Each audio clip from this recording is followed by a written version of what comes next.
Memphis à l'entrée de la surface de réparation, le néerlandais qui va vouloir frapper lui-même. Memphis. Falcao, le Colombien qui a pris le dessus, il a réussi son dribble. Falcao, ouais. Carrois qui va chercher Mitroglou. Sort bon vigilant. Bien joué tout ça. Danilo Renito dans la surface, mon ami pour Hakiman. La frappe d'Ilmaz. Démarre encore. Jusqu'au bout, jusqu'au bout, jusqu'au bout, jusqu'au bout. Ah, le foot. On comptabilise plus de 30 millions d'humains qui sont licenciés dans un club et avec environ 1,2 milliard d'individus qui ont regardé la finale de la Coupe du Monde de 2018, c'est certainement le sport le plus suivi dans le monde. Il y a qu'à voir le nombre de pays où cette discipline réunit le plus de téléspectateurs. Et moi aussi, j'adore le foot. Toi qui me regardes, tu adores aussi le foot, ou alors tu es juste curieux et c'est très bien aussi. Enfin bref, le facteur qui fait que cette discipline est aussi répandue, c'est certainement la passion qu'elle suscite et donc l'esprit de rivalité qui règne pendant les compétitions. Effectivement, les clubs ont très souvent un ou plusieurs concurrents et ce généralement au sein du même championnat national.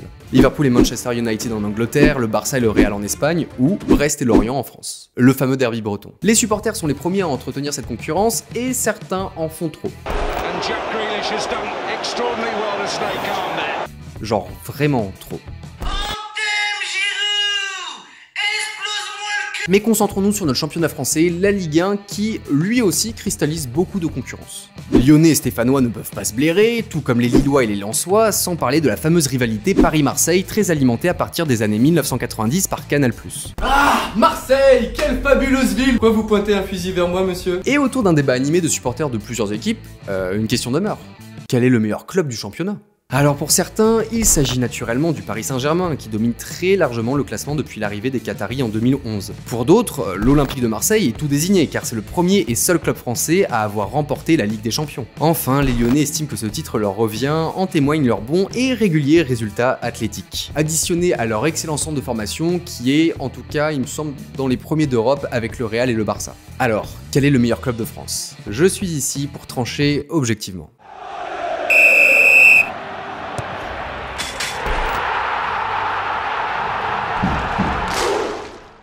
Alors oui, je sais ce que vous êtes en train de vous dire, le mec est en train de faire une vidéo sur quelle est la meilleure équipe de Ligue 1, mais d'entrée, il porte un survêt de l'OM.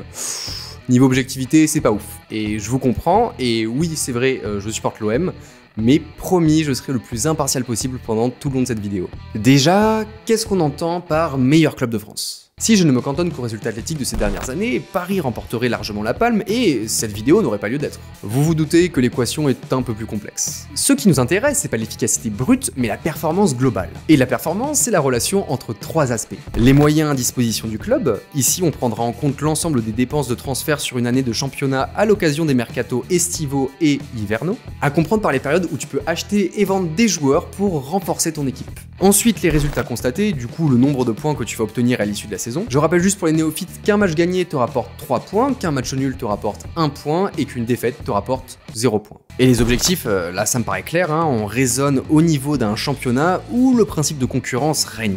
L'objectif de tout club c'est de finir premier et donc de gagner les 38 matchs qui jalonnent la saison. Du coup, la relation entre ces trois aspects nous donne 3 critères d'évaluation qui sont l'efficacité, c'est la différence entre les résultats et les objectifs, et dans notre cas d'étude, ça se traduit par la moyenne de points avec laquelle le club boucle une saison de Ligue 1. Grosso modo, la performance athlétique brute du club. L'efficience ou la relation de tes investissements sportifs et tes résultats, du coup combien te coûte une victoire en championnat au regard de la valeur sportive que tu as acquise pendant les périodes de mercato.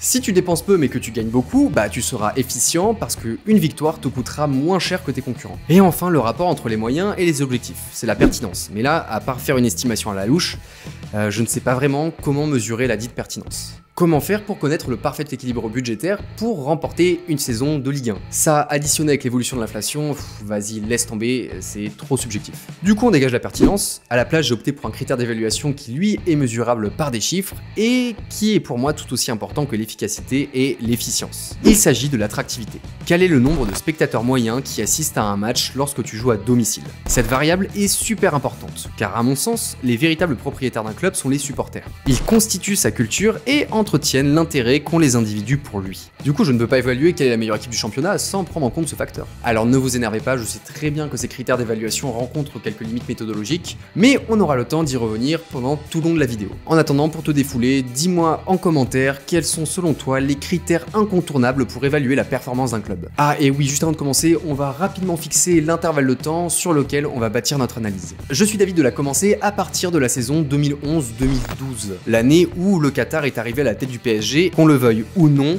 c'est le début d'une nouvelle dynamique en Ligue 1. Bref, ça marque l'entrée dans un nouveau paradigme structurel. On arrêtera donc notre analyse à la saison 2020-2021. Ça nous fait 10 bonnes années, assez pour dégager une tendance long-termiste, mais pas trop pour rester dans une logique de cohérence. Imagine si on s'amuse à faire cette analyse sur 20 ans, on prendrait en compte des clubs comme Auxerre ou Sochaux qui brillaient puis qui ont disparu en cours de route, ce qui enlève du sens à cette analyse. Bref, les 5 nominés pour ce battle sont logiquement le Paris Saint-Germain, l'Olympique de Marseille, l'Olympique Lyonnais, le Lille Olympique Sporting Club et l'association sportive de Monaco Football Club, qui sont pour moi les 5 clubs les plus stables sportivement sur ces 10 dernières années. Alors comme expliqué précédemment, l'efficacité correspond à une moyenne de points récoltés sur une saison durant ces 10 dernières années. Et avant de vous livrer les résultats, je tiens à rappeler que Monaco a enchaîné 2 saisons en Ligue 2 de 2011 à 2013. Pendant ces 2 années, l'équipe a fait respectivement 8ème avec 52 points et 1er avec 76 points. Considérant le fait que la concurrence en Ligue 2 est bien inférieure à celle de la Ligue 1, on va donner un malus à Monaco en divisant par 2 les scores obtenus pendant ces 2 années.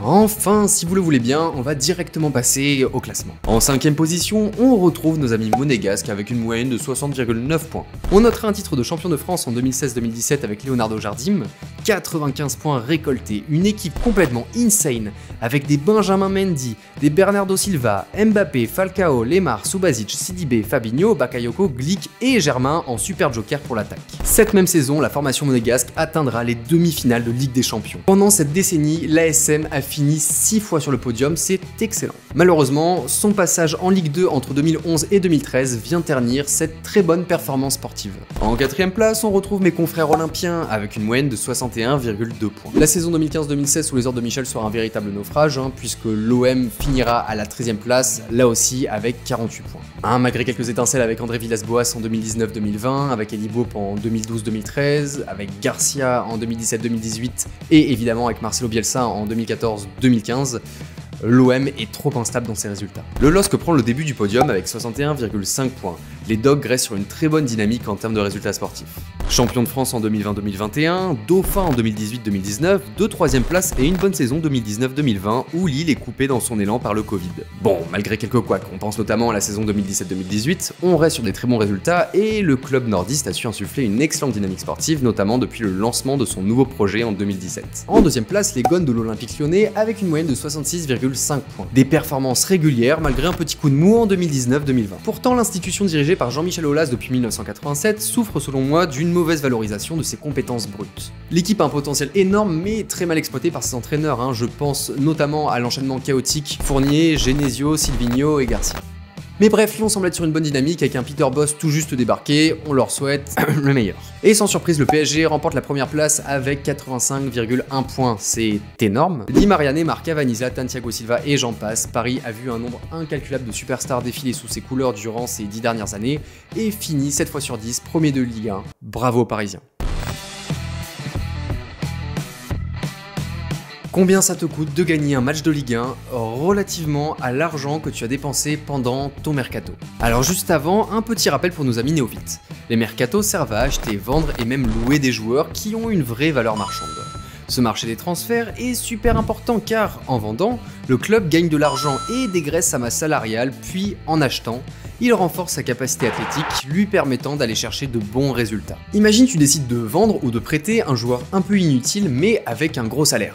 Comme ça tu économises de l'argent et tu pourras racheter un autre joueur en espérant qu'il ait un meilleur rendement sportif. Les décisions prises sur cette période sont extrêmement importantes car elles vont déterminer les résultats sportifs du club mais aussi sa santé financière. Il y a 2 mercatos, le plus important est estival, généralement il dure 3 mois, de début juin jusqu'à fin août, puis un autre qui est hivernal qui prend place normalement sur 1 mois, celui de janvier. Le marché des transferts est cependant très encadré. Au niveau des compétitions européennes, l'UEFA a instauré en 2010 la règle du fair play financier. Un club ne peut pas dépenser plus d'argent qu'il n'en gagne. Au niveau de la Ligue 1, on a également la DNCG qui contrôle l'équilibre financier des clubs. Mais cette réglementation n'empêche pas de faire des investissements énormes. On pense à l'État du Qatar qui aurait injecté 1,8 milliard d'euros dans le Paris Saint-Germain entre 2011 et 2018, mais ils ne sont pas les seuls. Les rivaux des Qataris, les Émiratis, ont quant à eux investi entre 2010 et 2021 pas loin de 1,7 milliard d'euros dans Manchester City. Ce dopage financier booste littéralement les résultats sportifs des équipes. Et là vous vous dites sûrement, Évidemment, plus tu mets d'argent, meilleurs sont tes résultats, ça fausse le principe de concurrence, du coup ce n'est pas très juste. Et vous n'avez pas tort, hein, c'est pour ça qu'on va mesurer l'efficience des clubs, ça va nous servir de contrepoids méthodologique à l'efficacité brute. Pour ça, on va diviser les dépenses moyennes des mercatos sur ces 10 dernières années par le nombre moyen de matchs gagnés et on va voir le coût d'une victoire en Ligue 1 pour un club. Imagine, t'investis 2 millions d'euros sur un an et tu ne gagnes que 2 matchs. Miskin. Eh bien, une victoire en Ligue 1 te coûtera 1 million d'euros. Je tiens juste à préciser que je ne prends pas en compte le salaire des nouveaux arrivants, parce que je n'ai pas du tout cette donnée. Du coup, on reste juste sur les indemnités de transfert. Et enfin, pour ceux qui me diront que certains investissements sont faits au vu de la Ligue des Champions, je répondrai qu'avant tout, tu joues le championnat national. C'est d'ailleurs lui qui va déterminer ta qualification pour les compétitions européennes. Par exemple, en Angleterre, la Première Ligue a autant, voire plus de prestige que la Ligue des Champions. Enfin bref, voyons le classement. En 5e place, on retrouve logiquement le Paris Saint-Germain. Alors certes, le PSG gagne environ 26,1 matchs, ce qui est beaucoup, bravo. Mais avec un budget moyen de 131 660 000 euros par an, une victoire leur coûte 5 25 191 euros en moyenne.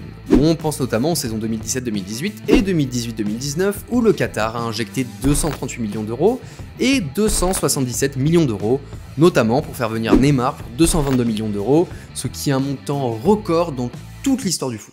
C'est le prix du Matmut Atlantique, le stade de Bordeaux. Voilà, un seul joueur est égal tout ton stade. C'est du délire. En 4e place, voici nos amis monégasques. Ils gagnent environ 17,2 matchs par saison, et juste en fait pour leurs années de Ligue 2, je tiens à préciser que je leur ai aussi accordé un malus en divisant par 2 leur nombre de victoires sur cette période. Bref, le club de la Principauté claque en moyenne 86 371 000 euros par mercato. Un match de Ligue 1 gagné lui coûte donc 4 935 000 euros. Suite à la descente en Ligue 2, Dmitri Ribolovlev, désolé si c'est pas la bonne prononciation, devient actionnaire majoritaire et président du club. Il prend les choses en main, permet au club de remonter dans l'élite et envoie du lourd sur les mercatos. Je pense notamment à la saison 2013-2014 et ses 106 millions d'euros investis. On enregistre alors l'arrivée de James Rodriguez de Chao Moutinho pour 45 millions et 30 millions d'euros. Falcao, Martial et Carvalho rejoindront eux aussi la formation la même année. Ces investissements permettront les excellents résultats du club. Enfin, il y a quand même eu un bid retentissant, je pense à la saison 2018-2019 et ses 200 millions d'euros investis pour une 17e place complètement tragique. En 3e place, on retrouve Marseille qui, pour 17,1 matchs gagnés par saison, enregistre un investissement moyen de 32 35 000 euros. Une victoire coûte à l'OM environ 1 813 000 euros. En fait, j'ai toujours l'impression que le club est en galère de thunes, mais arrive toujours à boucher les trous avec des emprunts à droite à gauche. On s'est pas mal renforcé grâce à des achats malins, comme notre défenseur central, Luan Pérez, qu'on a racketté à Santos pour seulement 4,5 millions d'euros. Bon, après, il faut aussi contraster avec le mercato 2018-2019, qui est selon moi le pire qu'on ait pu réalisé sur ces 10 dernières années. Strootman qu'on achète 30 millions d'euros à la Roma avec un salaire annuel de 6 millions d'euros pour rapidement ne servir à rien. Voilà, un bon match contre Monaco, un bon match contre Guingamp et ensuite c'est fini topipo. Hein. Il y a aussi Radonjic, je comprends, pour 12 pelles à l'Étoile Rouge de Belgrade. Tout ça pour sprinter, super.